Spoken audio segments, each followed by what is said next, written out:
Hi viewers, இன்னைக்கான வீடியோல என்ன நடக்கலாம்னு சொல்லிட்டு பார்க்கலாம். வீடியோக்குள்ள போறதுக்கு முன்னாடி நம்ம சேனலை லைக் அண்ட் சப்ஸ்கிரைப் பண்ணிட்டு கொஞ்சம் சப்போர்ட் பண்ணுங்க. வாங்க இப்போ வீடியோக்குள்ள போலாம். அஞ்சலி மகேஷ் கிட்ட குறுக்கு முறுக்கா கேள்வி கேட்டுக்கிட்டே இருக்காங்க.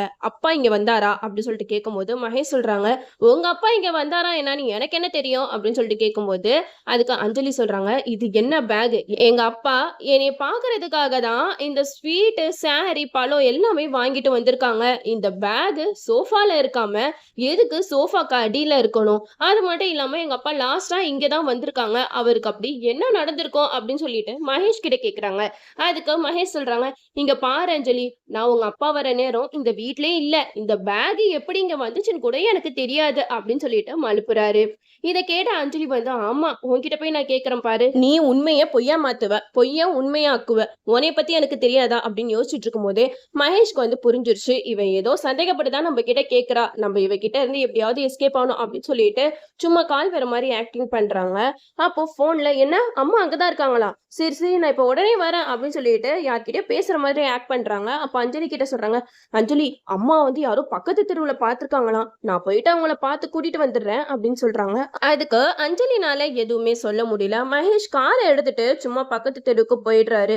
மகேஷ் கார்ல போகும்போது செம்ம டென்ஷனா போறாரு. எப்படி இந்த பேக்கை நான் மிஸ் பண்ணேன்? இந்த பேக்கை மட்டும் தூக்கி போட்டு இருந்தேன்னா இந்நேரம் அஞ்சலிக்கு என் மேல சந்தேகமே வந்திருக்காது. அவளுக்கு லைட்டா சந்தேகம் வந்துருச்சு. அதனாலதான் இந்த பேக்கை பத்தி என்கிட்ட கேட்டுட்டு இருக்கா. மகேஷ், நீ எல்லா விஷயத்தையும் கரெக்டா பண்ற, ஏன் ஒரு சில விஷயத்த மட்டும் கோட்டை விடுற அப்படிங்கிற மாதிரி ஒரு கார்ல பயங்கரமா டென்ஷனா போய்கிட்டு இருக்காங்க. இந்த சைடு வெற்றி முருகன் கிட்ட சொல்றாங்க, இங்க பாருங்க முருகன், அப்பா இடத்துல இருந்து நீங்க தான் இனிமேட்டு இந்த ஷெட்டை பாதுகாக்கணும். நீங்க அப்பா கிட்ட இருந்து 3 மாசமா வேலையை கத்துக்கிட்டீங்களே, எனக்கு உங்க மேல நம்பிக்கை இருக்கு. நீங்க கண்டிப்பா இந்த தொழில்ல பெரிய ஆளா வருவீங்க. இப்ப அத்தைக்கு இருக்கிற ஒரே நம்பிக்கையே நீங்க தான். நீங்க தான் அத்தைய நல்லா பாத்துக்கணும். நீங்க இந்த தொழில உங்க அப்பாவை நினைச்சு ஆரம்பிங்க. அவரு உங்க கூடயே தான் இருக்காரு அப்படின்னு சொல்லிட்டு வெற்றி வந்து முருகனுக்கு தைரியம் சொல்றாங்க. முருகன் கிட்ட வெற்றி பேசுறத பார்த்துட்டு லக்ஷ்மி கண் கலங்கி போய் நிக்கிறாங்க. வெற்றி, நீ எப்படி முருகனை நம்புறியோ, அவர் மேல இவ்ளோ பாசத்தோட அவருக்கு நம்பிக்கை சொல்லி கொடுக்குறியோ, அதே மாதிரி தான்ப்பா இவங்க அப்பா சிவராமனும் முருகன் மேல ரொம்பவே பாசமா இருப்பாரு.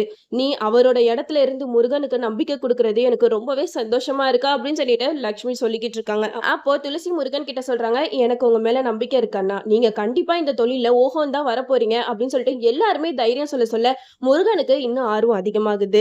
வெற்றி சொல்றாங்க, மாமா ஆசைப்பட்டதை நிறைவேற்ற உங்களால மட்டும் தான் முருகன் முடியும் அப்படின்னு சொல்லிக்கிட்டு இருக்கும்போது முருகன் சொல்றாங்க, நீங்க சொல்ற எல்லாமே கரெக்ட் தான், ஆனா நான் 3 மாசம் மட்டும்தான் அவர்கிட்ட வேலையை கத்திருக்கேன். இதை வச்சு எப்படி நான் எல்லா வண்டியும் சரி பண்ண முடியும்?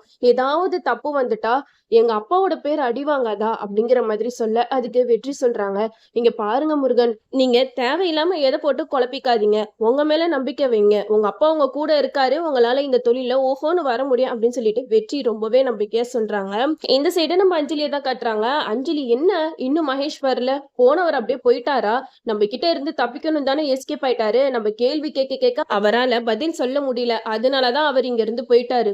மகேஷ், நீங்க என்கிட்ட இருந்து தப்பிக்கவே முடியாது. எப்படியாவது உங்க வாயில இருந்து உண்மையை வர வைக்காம நான் விடமாட்டேன் அப்படின்னு சொல்லிட்டு அஞ்சலி வந்து நினைச்சுக்கிட்டு இருக்கும் போதே மகேஷ் வந்துடுறாங்க. அப்போ அஞ்சலி மகேஷ் கிட்ட கேக்குறாங்க, என்னாச்சு மகேஷ், என்னமோ உங்க அம்மாவை தேடி போனீங்க, உங்க அம்மா கிடைச்சாங்களா அப்படின்னு சொல்லிட்டு கேட்கும்போது மகேஷ் சொல்றாங்க, இல்ல அஞ்சலி, பக்கத்து தெருவுல தான் இருப்பாங்கன்னு சொல்லிட்டு பார்த்தேன். ஆனா அவங்கள காணோம், எங்க போயிருக்காங்கன்னே தெரியல. எனக்கு தலை வலிக்குது, ஒரு காஃபி போட்டு தரியா அப்படின்னு சொல்றாங்க. அப்போ மகேஷ் வந்து மாடிக்கு போகும்போது அஞ்சலியும் அப்படியே சிங்க வராத மாதிரி அப்படியே பின்னாடியே போறாங்க. இவ எதுக்கு நம்மள ஃபாலோ பண்ணிக்கிட்டே இருக்கா? அஞ்சலி, நீ பண்றதெல்லாம் கொஞ்சம் கூட சரியே இல்லை அப்படின்னு சொல்லிட்டு அஞ்சலி கிட்ட மகேஷ் கேக்குறாங்க. அதுக்கு அஞ்சலி சொல்றாங்க, நான் என்ன மகேஷ் பண்ணேன்? நான் பாட்டுக்கு என் வேலையை தானே பாக்குறேன். நீங்க எதுக்காக சின்ன விஷயத்துக்குலாம் இப்படி டென்ஷன் ஆகுறீங்க அப்படின்னு சொல்லிட்டு கேட்க அதுக்கு மகேஷ் சொல்றாங்க, இங்க பாரு அஞ்சலி, நான் உன் மேல எவ்வளவு பாசம் வச்சிருக்கேன் தெரியுமா? அந்த அந்த பாசத்தை என்னால வெளிப்படையா காட்ட முடியாது. ஆனா இப்ப நீ பண்ற ஒண்ணும் எனக்கு ரொம்ப ஹர்ட் ஆகுது அப்படிங்கிற மாதிரி சீனை போடுறாரு.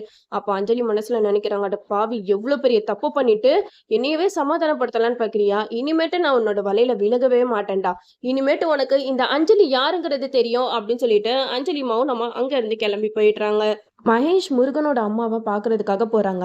நம்ம அஞ்சலி மகேஷ் கிட்ட கேட்குறாங்க, எங்க மகேஷ் போறீங்க அப்படின்னு சொல்லிட்டு கேட்கும்போது, எனக்கு வேலை இருக்கு அஞ்சலி, நான் ஆஃபீஸ் வரைக்கும் போயிட்டு வரேன் அப்படின்னு பொய் சொல்லிட்டு முருகனோட அம்மாவை பார்க்கறதுக்காக கிளம்புறாங்க. நம்ம அஞ்சலி மகேஷ் மேல சந்தேகப்பட்டு இவர் பின்னாடியே போவோம் அப்படின்னு சொல்லிட்டு அந்த காரை ஃபாலோ பண்ணிக்கிட்டே போறாங்க.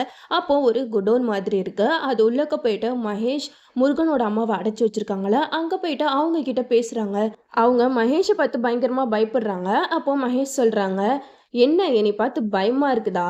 கவலைப்படாத, நான் செய்ய மாட்டேன். ஆனா நீ என்னை பத்தின உண்மையெல்லாம் அஞ்சலி கிட்ட மட்டும் நீ சொல்லியிருந்த, சிவராமனுக்கு வந்த நிலைமை தான் உனக்கும் வந்திருக்கும் அப்படின்னு சொல்லிட்டு சொல்றாங்க. அதுக்கு முருகன் அம்மா சொல்றாங்க, அவர் என்னப்பா பண்ணாரு? அவர் ரொம்ப நல்ல மனுஷன்.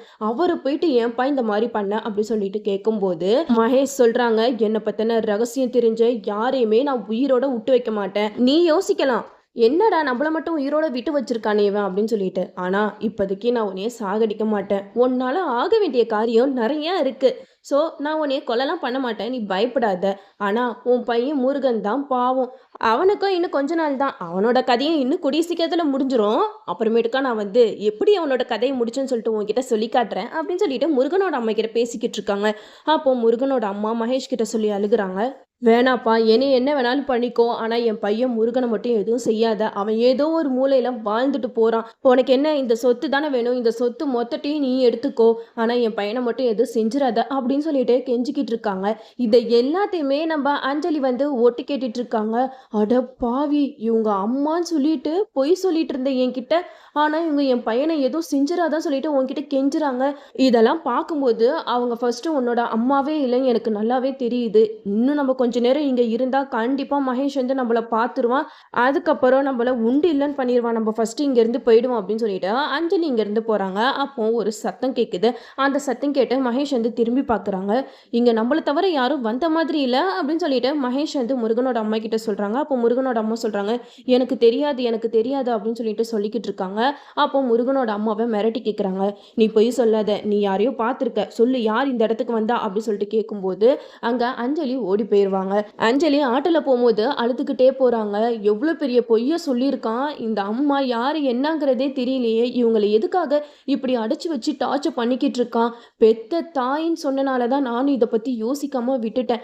ஆனா இப்ப நல்லாவே புரிஞ்சிடுச்சு, அந்த அம்மா மகேஷோட அம்மாவே கிடையாது. அவங்க யாரு என்னன்ட்டு கண்டுபிடிச்சு அவங்கள சீக்கிரம் அந்த குடோன்ல இருந்து காப்பாற்றணும் அப்படின்னு சொல்லிட்டு அழுதுகிட்டே போறாங்க. அப்பாவோட சாவுக்கு காரணம் இந்த மகேஷ் தான். இவ்வளவு நாளா வீட்டுல கட்டி போட்டு வச்சிருந்த இந்த அம்மாவை எதுக்காக திடீர்னு குடோன்ல கட்டி போடணும்? அப்போ அப்பா இந்த இடத்துக்கு வந்திருக்காங்க, இந்த அம்மாவை பார்த்துருக்காங்க, இதுல ஏதோ ஒரு பிரச்சனை நடந்திருக்கு. ஐயோ, இந்த பிரச்சனை என்னன்னு எனக்கு ஒண்ணுமே புரியலையே, தலையை வெடிக்கிற மாதிரி இருக்கே அப்படின்னு சொல்லிட்டு அஞ்சலி பயங்கரமா யோசிச்சுக்கிட்டு இருக்காங்க. ஃபர்ஸ்ட் அந்த அம்மா யாரு, எங்க இருந்து வந்தாங்க, எதனால மகேஷ் இவங்களை இப்படி டார்ச்சர் பண்ணிக்கிட்டு இருக்கான் அப்படின்ற உண்மையெல்லாம் நம்ம கண்டுபிடிக்கணும் அப்படின்னு சொல்லிட்டு அஞ்சலி முடிவு எடுக்கிறாங்க. மகேஷ் வீட்டுக்கு வராங்க. அப்போ அஞ்சலி மகேஷை பார்த்து கேட்குறாங்க, எங்கே போயிட்டு வர அப்படின்னு சொல்லிட்டு கேட்கும்போது அதுக்கு மகேஷ் சொல்கிறாங்க, என்ன அஞ்சலி, நான் எப்போ வெளியில் போயிட்டு வந்தாலும் எங்கே போகிற எங்கே வர இதெல்லாம் கேட்டுக்கிட்டு என்னை டார்ச்சர் பண்ணிக்கிட்டு இருக்க, நீ பாட்டுக்கு உன்னோட வேலையை பார்த்துட்டு அமைதியாயிடு அப்படின்னு சொல்லிட்டு மகேஷ் சொல்கிறாங்க. அதுக்கு அஞ்சலி சொல்கிறாங்க, ஆமாம், நீ பெரிய உத்தம புத்திரன், உன் மேலே நம்பிக்கை வைக்கிறதுக்கு நீ என்னென்ன திருட்டு வேலை பண்ணிக்கிட்டு இருக்கியோ யாருக்கு தெரியும் அப்படின்னு மகேஷ் கிட்ட சொல்லும்போது மகேஷ்க்கு பயங்கரமாக கோவம் வருது. அஞ்சலி அப்படின்னு சொல்லிட்டு பயங்கரமாக கத்துறாங்க. அப்போ அஞ்சலியும் சவுண்ட் விடுறாங்க. மகேஷ், என்ன சவுண்டு விடுற, என்கிட்டே சவுண்டு விடாத சொல்லிட்டேன், நீ பண்ண வேலைலாம் எனக்கு தெரியாதுன்னு நினச்சிட்டு இருக்கியா அப்படின்னு சொல்லவுமே மகேஷ்க்கு ஒரு மாதிரி படப்படன்னு வேர்க்கிற மாதிரி ஆயிடுச்சு. என்ன அஞ்சலி இப்படி சொல்ற, என்னையவே நீ சந்தேகப்படுறியா? என்னைய சந்தேகப்பட்டு இப்போ கண்ணுக்கு நான் இப்போ கொலகாரனாவே தெரியுறேன் அப்படின்னு சொல்லிட்டு மகேஷ் சொல்றாங்க. இதெல்லாம் கேட்ட அஞ்சலி சொல்றாங்க, ஆமாண்டா நீ கொலகார தான் அப்படின்னு சொன்னதுமே மகேஷ் பயங்கரமா ஷாக்காக்குறாங்க. என்ன அஞ்சலி சொல்ற அப்படின்னு சொல்லிட்டு கேட்கும்போது அஞ்சலி சொல்றாங்க, ஆமா, என் பாட்டியவே நீ கொலை பண்ண பார்த்தவன் தானே, அப்ப நீ கொலகாரன் தானே அப்படின்னு சொல்றாங்க. இதை கேட்டதுமே மகேஷ்க்கு கொஞ்சம் நிம்மதியா இருக்கு. ஏன்னா பாட்டியை தள்ளி விட்டது மட்டும்தான் அஞ்சலிக்கு தெரியும். அவங்க அப்பாவுக்கு நடந்த வேலை எதுவுமே இப்போதைக்கு அஞ்சலிக்கு தெரியாது. தெரியாத மாதிரி நம்ம தான் பார்த்துக்கணும் அப்படின்னு சொல்லிட்டு மனசுல நினைக்கிறாங்க. அஞ்சலி சொல்றாங்க மகேஷ் கிட்ட, இன்னும் நீ என்னென்ன கொலை என்னென்ன பித்தலாட்டெல்லாம் பண்ணிக்கிட்டு இருக்கேன்னு எனக்கு தெரியல, ஆனா கூடிய சீக்கிரம் இதெல்லாம் தெரிய வரும்போது இந்த அஞ்சலி யாரு நீ பாப்பா அப்படின்னு சொல்லிட்டு மகேஷ் கிட்டேயே அஞ்சலி சவால் விடுறாங்க. சீக்கிரமா அஞ்சலி மகேஷ் தான் இந்த கொலையெல்லாம் பண்ணது அப்படின்ற உண்மையை கண்டுபிடிச்சி மகேஷை கட்டி வச்சு அடிக்கணும், அப்பதான் சூப்பரா இருக்கும். இந்த சைடு வெற்றி துளசி இவங்க 2 பேருமே வீட்டுக்கு கிளம்பிடுறாங்க. அப்போ வெற்றியோட பைக்ல இருக்கிற பெட்ரோல் காலியாகி வண்டி பாதிலே நின்றுது. அப்போ துளசி கேக்குறாங்க, உங்களுக்கு இதே வேலை தானா அப்படின்னு சொல்லிட்டு கேட்கும்போது வெற்றி அவங்க ஃப்ரெண்டு கிட்ட பெட்ரோல் வாங்கிட்டு வர சொல்றாங்க. அப்போ அபிராமி வெற்றிக்கு கால் பண்றாங்க, என்ன வெற்றி, எவ்ளோ நாள் ஆச்சு நீ வீட்டுக்கு வந்து பேசாம நீ அங்கேயே இருந்துறேன் அப்படின்னு சொல்லிட்டு சொல்ல. இத கேட்ட வெற்றி சொல்றாங்க, இப்பதாம்மா நீ நல்ல அம்மான்னு ப்ரூவ் பண்ணியிருக்க அப்படின்னு சொல்லிட்டு சொல்லும்போது அபிராமிக்கு செம்ம கோவம் வருது. என்னடா நீ எப்போ வீட்டுக்கு வருவேன்னு சொல்லிட்டு நான் ஜாட மாடையா கேட்கிறேன். ஆனா நீ என்னையவே நக்கல் பண்றியா? அப்படின்னு சொல்லிட்டு அபிராமி வெற்றிய திட்டுறாங்க. நான் அதான் சொல்றேன்லம்மா, இப்ப நம்ம வீட்டுக்கு தான் வந்துட்டுருக்கேன். நானும் உங்ககிட்ட சும்மா விளையாட்டுக்கு தான் சொன்னேன் அப்படின்னு சொல்லிடுறாரு வெற்றி. இதெல்லாம் பார்த்து துளசி வந்து வெற்றி கிட்ட சொல்றாங்க. வெற்றி உங்களுக்கு நான் எப்படி நன்றி சொல்றதுன்னே தெரியல. எங்க அண்ணன்கிட்ட நீங்க இந்த அளவுக்கு பேசுனது எனக்கு ரொம்ப சந்தோஷமா இருக்கு. உங்க இடத்துல யாரா இருந்தாலும் இப்படியெல்லாம் யோசிக்கவே மாட்டாங்க. ஆனா கண்டிப்பா நீ மேல வருவேன்னு சொல்லிட்டு நீங்க முருகன் எனக்கு தைரியம் சொல்லியிருக்கீங்க. இதெல்லாம் யோசிச்சு பார்க்கும்போது நீங்க எவ்வளவு நல்லவர்ன்னு நான் புரிஞ்சுக்கிறேன் அப்படின்னு சொல்லிட்டு வெற்றி கிட்ட துளசி ரொம்பவே நல்ல விதமா பேசுறாங்க. அதுக்கு வெற்றி சொல்றாங்க, நான் உங்கள இம்ப்ரெஸ் பண்றதுக்காகவோ, இல்ல நீங்க என்னைய ஏத்துக்கணுன்றதுக்காகவோ நான் இப்படியெல்லாம் பண்ணல. எனக்கு மாமா மேல மரியாதை இருக்கு. அவரோட ஆசைய நிறைவேத்தணும். அது முருகன் அண்ணனால மட்டும் தான் முடியும். அதனால தான் நான் முருகன் அண்ணா கிட்ட இப்படியெல்லாம் பேசி தைரியம் சொன்ன துளசி அப்படின்னு சொல்லிட்டு வெற்றி வந்து துளசி கிட்ட சொல்றாங்க. இதோட இந்த எபிசோட் முடியுது. ஓகே வியூவர்ஸ், இந்த வீடியோ உங்களுக்கு பிடிச்சிருந்தா லைக் பண்ணுங்க. மறக்காம நம்ம சேனல சப்ஸ்கிரைப் பண்ணிருங்க.